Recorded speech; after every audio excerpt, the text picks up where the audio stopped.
রান্না এক ধরনের শিল্প বা আর্ট। আপনি যেভাবেই করেন রান্নাটা সুন্দর হবে যদি মনোযোগ দিয়ে রান্না করেন।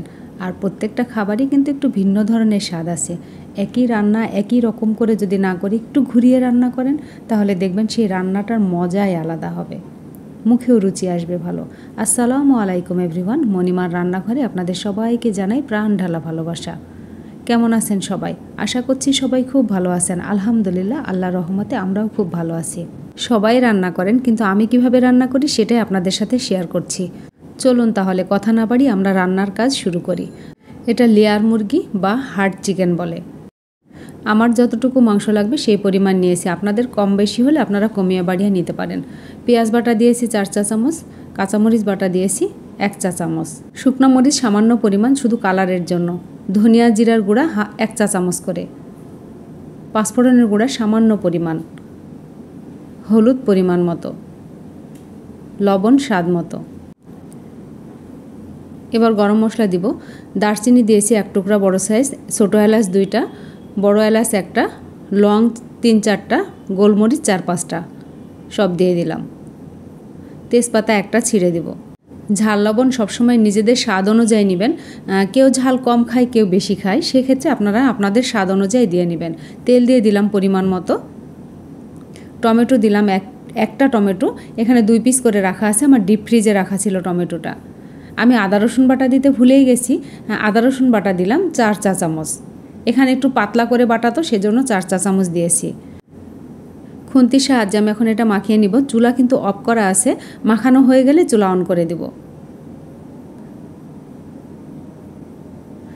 এবার চুলা অন করে দিলাম, দিয়ে এখানে আর কোনো পানি ব্যবহার করব না। এখন বলক এসে গেছে, এই পানিতেই আমি মাংসটা একদম কষিয়ে নিব যেন পানিটা একদম শুকিয়ে যায়। আর মাংসের এটাকে বিষ পানি বলে, এই পানিটা কমে যাওয়ার পরে পানি দিতে হয়। এই যে মাংস দেখুন পানি একদম শুকিয়ে গেছে, এই পর্যায়ে এখন পানি ব্যবহার করব। আর অল্প অল্প করে পানি দিয়ে মাংসটাকে আমি খুব ভালো করে কষিয়ে নিব। 2-3 বার পানি দিয়ে অল্প অল্প করে পানি দিয়ে একদম কষিয়ে নিতে হবে যেন মাংসের কাঁচা গন্ধটা চলে যায়। চারিদিক থেকে একটু ভালো করে নামিয়ে দিব, দিয়ে আমি মাংসটাকে ঢেকে রাখব। পানি দিয়ে ঢেকে দিলাম, আবার 5 মিনিট পরে ফিরে আসব। 5 মিনিট পরে ঢাকনা তুলে একটু নেড়ে দিব। আবার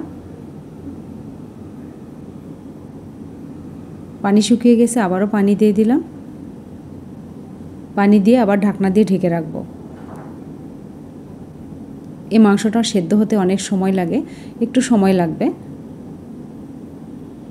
5 মিনিট পরে আবারও ঢাকনা তুলে নেড়ে দিলাম। মাংস প্রায় সেদ্ধ হয়ে গেছে, এবার একবারে ঝোল দিয়ে দিলাম।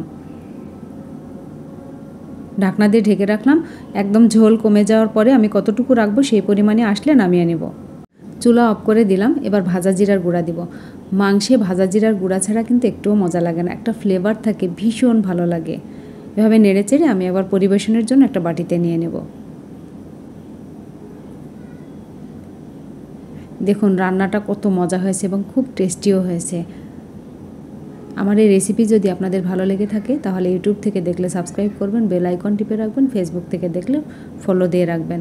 তাহলে নতুন রেসিপি আপলোড করার সঙ্গে সঙ্গে আপনারা নোটিফিকেশান পেয়ে যাবেন। লাইক কমেন্ট শেয়ার করবেন ফ্রেন্ডস অ্যান্ড ফ্যামিলির মাঝে, যারা নতুন তাদের শিখতে সুবিধা হবে। আপনাদের একটা লাইক কমেন্ট শেয়ার আমার রান্নার প্রতি অনেক আগ্রহ বাড়িয়ে দেয়। আগামী রেসিপি নিয়ে আসা পর্যন্ত আপনারা নিরাপদ সুস্থ সুন্দর থাকবেন, আমাদের জন্য দোয়া করবেন। আল্লাহ হাফেজ।